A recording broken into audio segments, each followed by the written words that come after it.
Let's welcome him on stage.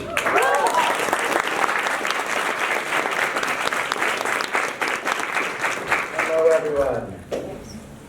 I'd like to just start by thanking the organizers here.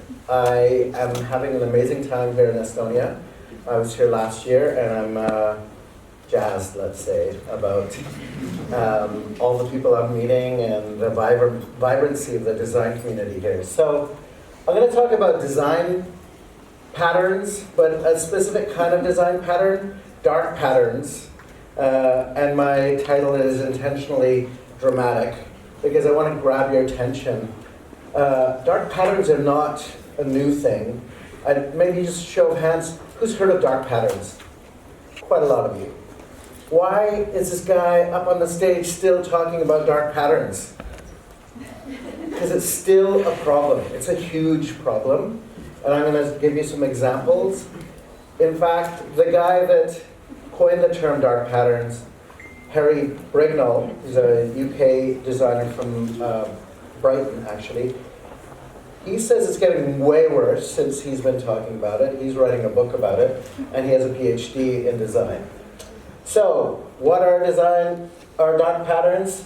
So first we can just zoom out a little bit and look at the context. And you've heard from a number of, I'm going to hope to pick up on some of the themes from some of the past talks today. We live in this age of coercion. Like, people are constantly manipulating you, trying to get you to buy things. And we're getting so good at recognizing those moments where all of a sudden you're feeling like you should be buying something that maybe you don't even need. But there's a lot of psychology that's working against us. There's a lot of visual imagery, a lot of fakeness going on that we're just buying that as reality. There's a lot of happiness generators. The internet's filled with lolcats and stuff that makes you smile, and that's all manipulation. And sadly, part of the tool of this manipulation is us. Designers are asked to do this work. And so, for me, as a designer, it took a while to figure out when a boss was asking me to do something that was actually a bit, let's say, questionable when it comes to ethics. So we need to get much better at recognizing questionable ethics. So just to give you an actual definition, a dark pattern is a user experience carefully crafted to trick users into doing something that they don't actually intend to do. And if you feel like that's happened to you, it most likely has. If you use anything like Facebook, or I'm going to point at a lot of fingers of a lot of corporations, and I'm doing that intentionally because I mean, they're in the news. I'm not telling you something you probably don't know, but it's getting worse. We're going to hear from, I'm going to predict that in the next year or two, we're going to hear from Apple and Facebook as someone's going to blow the whistle on them as well. So they're not a mistake. Dark patterns are not just someone being a lazy or a bad designer. They're actually carefully crafted. They use a certain kind of psychology, like behavioral design psychology, that most users don't even understand what's happening to them. I'm going to show you some examples. So here's some of the terms we use. This is so what you'll see is things like these forced disclosure, where you're actually asked to give in information. There's roadblocks. There's this term that I really love, privacy zuckering. Awesome. So what are they? Here's some of the examples. So this one you've seen a million times, where they give you a tease of the content that you're about to read, and then they throw this window and say, hey, one moment. Before you can read this content, we just need your blah, blah, blah, blah. It could be an email address, could be a credit card. This is the kind of thing that maybe you people are way too smart for, but this is the kind of thing my parents go for all the time. Sadly, there's different target audiences. Then this one, I'm going to name them. Who's this? Do you guys know? It's an older interface, but it's a company we all know, GoDaddy. Probably one of the biggest domain providers. So when you first go to put your domain into a cart, this says 5 years. It signs you up for 5 years. You have to opt out of 5 years. And if you're not paying a lot of attention, like, it gets lost in this interface. And that's a form of trickery, right? So who came up with this idea?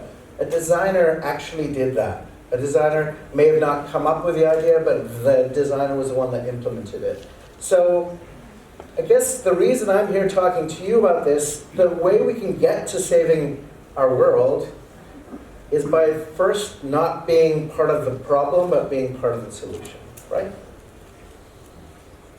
Has anyone ever seen things like this? This is a very typical pattern. Oops, sorry. Where they offer you a product A, and then there's product B, and these are both pretty expensive. But product A and B, we will give you for just a little bit more than B. What do you think most people click on? It's obvious. In fact, they make it very obvious for you. They make it red, so you click on it. It's true, everyone goes for that. The reason is this contrast principle, right? The psychology here is nobody would go for these two. And so wait for them to get another extra $2 out of you for an ebook. There are just so many examples. I'm going to point out a few that I just have annoyed me over the years. Candy Crush is already, it's like this tweaky game that everyone can't put away. But the part that they do that I think is really unethical is behind the scenes. They grab your Facebook friends and they tell your Facebook friends what your high score is without you even knowing. So you don't even see it on your timeline, but they see it on your timeline. So to me, that's just nasty. But so I want to point out an example here. I'm going through these really quickly. This is an example that I like to share because it's from a company that we have in the past. Like, I've been using Apple products since the late 80s for a long, long time. When they were going through all kinds of horrible business challenges, let's say, I was the one telling my friends, you should invest in Apple. And now I'm telling them to take their stock out of Apple. And here's why. It's a small thing, but who's tried to turn their location services off on their phone? A few people. Would you say it's easy or hard? It's not easy, and it's intentionally difficult to do. I'm going to show you how difficult it is to do this. And this is coming from Apple, who is known at ease of use, at simplifying complex experiences. So, location services, well labeled at the top of our page. I click into that, do I turn location off? No, that's not how I do it. I have to scroll down this page to get to system services, very ambiguously labeled. And in system services, I go down this list and I get to frequent locations. If I don't tell it, it will tell me every single time I've gone, this is my house, don't be creepy. But it'll tell me where I've gone. It'll tell me, oh yeah, you've been to San Francisco 7 times in the last, when was that? 2014. All of this stuff took 9 clicks to get down into this stuff. And it goes further. If I click into this further, it will say where in Vancouver I've been going, all the different locations, and then if I go further, it'll go, well, this must be your house, because this is the place you seem to be all the time. So this kind of stuff, you can see I did this almost 5 years ago. I started looking through this and talking about this stuff at UX conferences. And so many people that claim to be experts in mobile design, they don't know about this. And so that's some serious trickery going on here. there's these roadblocks, there's this misdirection that's happening a lot. Ads, we're seeing more and more of these things that actually don't look like ads, but they are ads.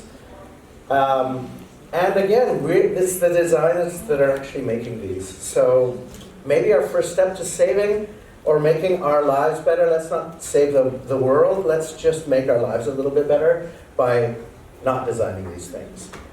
And I know it's difficult, and I want to empathize. I want to tell you guys that when you're a designer and your boss comes to you and says, I've got this cool e-commerce flow that I really want you to implement, and you realize somewhere in that there's some shadiness there, it's your responsibility, I think, as a designer to stand up and say, I don't think the users want that, and I think that if we do let's say something that our customers don't want, that will have a long-lasting impression on them, and you will lose all kinds of loyalty from those customers. So, how does this happen? These patterns are put in places where you're in such a flow that you don't even question what you're doing. So who would do this kind of work? Evil designers do this work. And I hope that none of you are those evil designers. Maybe, I don't think I've seen any kind of business cards today of people like evil designer. They don't exist, but I've designed things, full disclosure. I want to tell you quickly about a project I was asked to work on where I didn't know I was being the evil designer. And I was being paid a lot of money by, okay, I might as well tell you, it's Nokia hired I've been naming all the other companies, so it's not fair to not name these guys. So what happened was we were asked by an executive to design a system that they said would democratize those family businesses, would allow them to be able to market in the same way that the larger businesses were. And we were excited about that idea. That just seemed like a way to equal the playing ground. About 6 months into the project, we realized we were actually making this mapping ad system that would basically be aware of all of your locations, like Apple knows, and would send you pizza coupons when you walk by a pizza shop. And I said, oh shit, I'm designing a spam system? Why did they not tell me that when I first signed up to this project? Of course, that's their clever way of basically saying, no, it's a democratized way of making small businesses work. So they're clever. They're not going to ask you right away, are you an evil designer? So you have to be in the know. You need to know when someone's asking you to do something unethical. Evil designers. We don't want any in this room. But I've heard a lot of people talking about money. It's about the bottom line. How do I change and be a designer for good and be ideological when it's all about making money? I'm not going to say it's easy. I'm going to give just Jana's comment, which is resist. It's all about resistance. There's a better way through this. And so I want to kind of end with, it's a little bit about how there's dark patterns everywhere. They're not just in the digital world we live in. This is a picture I took in London a week and a half ago. This is an apartment, just the side of an apartment building. What do you think these are here for? They want to get rid of people that are using it as shelter. So I'm starting to see these kind of dark patterns that are all over the internet starting to come into our physical world, and I don't like it. I don't like it a bit, and I hope you don't like it as well. I want to end with one other story, which I think is a really clever way in which the youth in the UK have kind of flipped it around. So a lot of the shopping malls, you may or may not know this, but in the shopping malls in the UK, when they don't want anyone under 30 loitering in that shopping mall, they pipe high-frequency noise into these shopping malls. And anyone over 30 doesn't even hear that sound, so it doesn't bother them. But if you're a teenager, it's like, hurts. So what do you think teenagers figured out how to do? They realized, oh my God, those high frequencies, my teacher can't hear those frequencies. I'm going to use them for ringtones. So they actually use these high frequencies in the classroom when they want to text each other, because the teacher will never be able to hear them. So I love that story, because it's like flipping the model over. Anyway, I thought I'd share that with you. If you want to know more about dark patterns, the guy, Harry Brignall, he's constantly adding to this kind of database of dark patterns, darkpatterns.org. He's got a lot of writing on it. So for me, my job is just to tell you that they exist. How you avoid doing them is really up to you. And let's talk about that. This last little slide is something that just happened about a week ago. There's been an act, the Deceptive Experiences to Online User Reduction, the DTOR Act, has just been proposed in the States. So they were actually recognizing that these companies are doing deceptive things to get you to give information, to sign away your privacy. And so the government, the Trump government, is actually working towards, well, this isn't, he's actually a Democrat. So it's actually starting to happen. This is not passed, this bylaw, but at least there's people in the government, and I know I've been reading a lot. The EU's been very active for at least a decade on this topic, and North America's far behind when it comes to this. But I want you to be aware of this stuff and design appropriately. So thank you for your attention. I'd love to hear some questions.